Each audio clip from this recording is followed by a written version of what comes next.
moving forward, I guess, into the London Marathon, how many marathons have you run now? It'd be around about half a dozen or so. Yeah, I think I think I've started 8, finished 7. Okay. Um, Yep. yeah.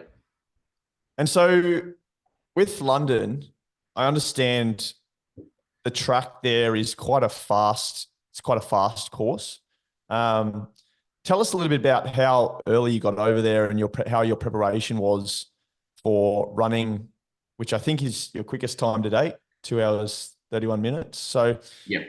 talk us through some of the intricacies of your preparation, I guess, taking a step back and looking at it from a perspective of, say, a 20-week program building up to the event, but then also your race day nutrition and the week leading in.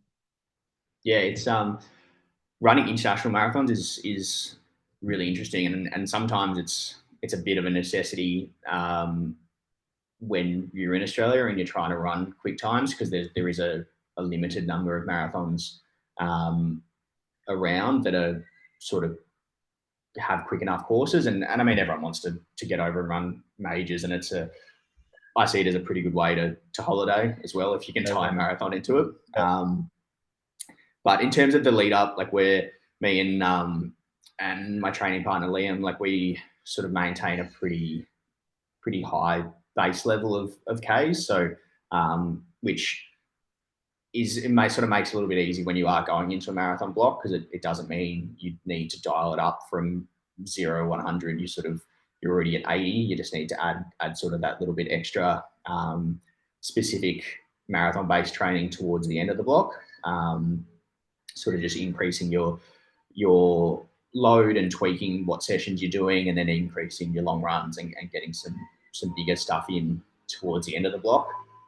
So it was sort of business as usual throughout the lead up. I was actually lucky enough to get into London through New Balance, and the contacts got there through the store, which is pretty cool.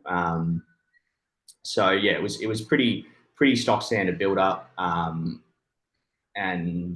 then sort of as you get closer, I mean, it would be great if we all had the luxury of pro athletes to be able to go over, and be on location 2 weeks prior to the race, fully acclimatized, all that sort of stuff. But obviously we've all got jobs, and the days leading up to a marathon, you're not really doing much. So you don't want to go and burn 2 weeks of annual leave sitting in a hotel room.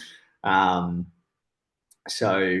I sort of find the ideal time for me is if you can arrive in the destination on the Wednesday before a Sunday race.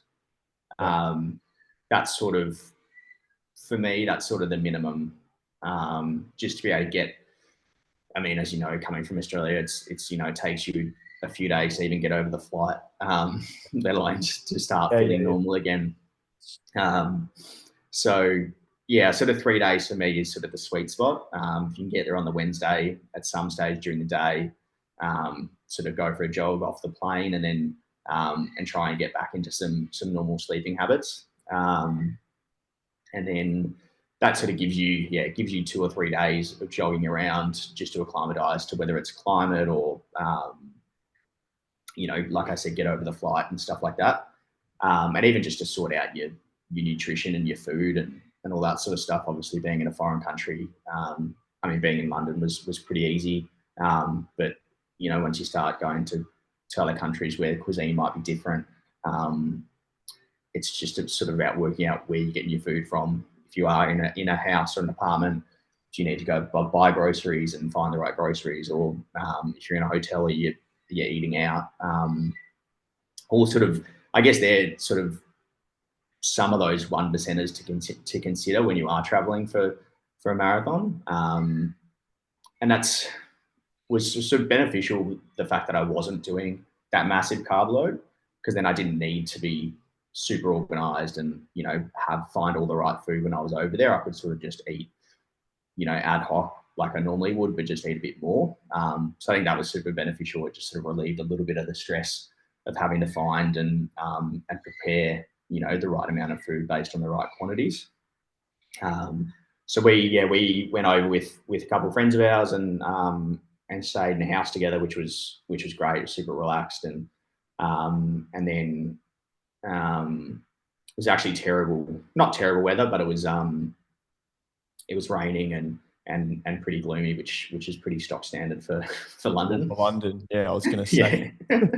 So, and then I think it's also a bit of a later start to what we're used to here. I don't think we started till 9 or 10 o'clock, which feels a bit weird in the morning. You're sort of getting up and it's Normally they start around 6 or 7 a.m., right? Yeah. You're done by about 10 or 11, or for people who are a bit slower like me, but which is a weird time of the day to be done, because you sort of feel like you should be, I don't know, going to the pub to celebrate or something, but you've got a few hours before they even open. And London sort of starts out of London a bit. So you jump on the train with everyone else and you head out there to the start line, and you're in a big paddock, and incredibly well organized event. I think it's still probably one of the most well organized marathons I've done, just in terms of logistics and bag drop and different stuff like that. So, but you do sort of feel a bit like herded animals when you're at the start line, because you're in a big pen, and you're just in like a grass field, and it was a bit soggy and a bit wet, and people sort of start warming up, but they start jogging in circles. So you get this weird, like, looking like farm animals jogging around in a circle. It was like the Sydney half marathon. Everyone was packed right there, just underneath the bridge, basically in North Sydney, and there was 10 portaloos, and crowds and lineups of about 30, 40 people, and you're all huddled together. There's people trying to run around the start line. It's a new experience for me. And I think it's the same, I imagine, for New York and London.